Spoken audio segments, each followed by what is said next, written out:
How many of you have ever been in a theatrical production where you've had to come on stage and go off stage? How many of you have been there? Oh, quite a few of you. Okay, so you all, those of you that have had that experience, and those of you that have watched it perhaps, know what entrances and exits are all about. We've got in the gospel today, that whole long lesson, a couple of entrances and an exit that Jesus makes onto the stage of life. We know what those grand entrances are all about. Remember maybe pictures of debutantes coming down the stairs in their formals, meeting their tuxedoed escorts at the bottom of the stairs and escorting him onto the ball, or the the opening pictures of the Sound of Music where Julie Andrews says, the hills are alive with the sound of music, a grand entrance that she makes. Jesus makes a couple of entrances and an exit. And just invite you very quickly to think with me about those. The first entrance that he comes onto the stage of life this week is his entrance into Jerusalem, of course, on Palm Sunday. There's the palms, there's the donkey. The palms, as I said to the children, that are in our tradition then burned and used as ashes for next year's Ash Wednesday service, signifying the short-lived nature of this grand entrance into Jerusalem. Then there's the donkey. The donkey in the Old Testament was the beast of carrying kings, not great white stallions or something for the Israelites, but donkeys. Donkeys to remind the kings that they were not to be masters of their people, but servants of their people. God was really the king. The king represented God taking care of his people. And so they were to ride on donkeys. Donkeys to remind them that their purpose was to rule not just some little corner of Israel, but to represent God's rule over the whole of creation. And then that rule was supposed to come not with warfare, but with peace. So Jesus' first grand entrance, the stage of life, Palm Sunday, parade into Jerusalem. Then Jesus takes that crowd off stage with him. And he comes back on stage with us. Oh, we're all with him as he and this second crowd comes back on stage for the second entrance. And that's the entrance to Holy Week. And that's why we come on with Jesus. Because we come in now with Jesus to a grand entrance to a week where we're pointed toward all kinds of things happening in this particular setting of the stage of life for Jesus. And we'll share those with them as we share the parade today. As we think about, as John says, the cleansing of the temple on the day after Palm Sunday. As we follow the disciples to the upper room, and as we have that special supper on Maundy Thursday with Jesus.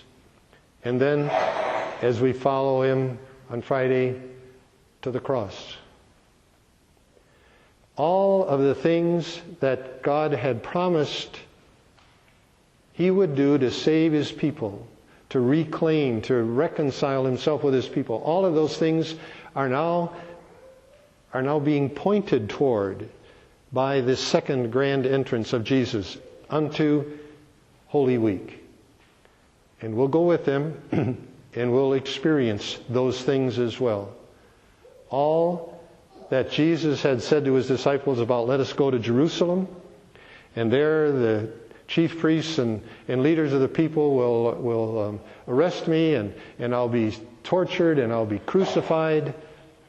All that now is going to be happening as we follow Jesus after this second entrance into Holy Week, and close it out with the vigil on Saturday night, Easter Vigil. But then there's Jesus' exit. Now, sometimes actors or actresses will exit the stage with a thunderous round of applause and cheers from all of the people. Jesus' exit is not like that. Jesus' exit after those two grand entrances comes as a lifeless body at the hands of a few friends who stuck around through the crucifixion and received this lifeless body from the cross. And Jesus exits stage right to the tomb. Now, he could have done a much more grandiose exit. He could have done a special exit way back in the temptations of the devil in the wilderness when he first started his ministry. You know, come up to the pinnacle of the temple and jump off, because God says the angels will catch you up lest you dash your foot against a stone. He could have come down that way and made a grand exit, but it would have not been exactly what God had in mind for him.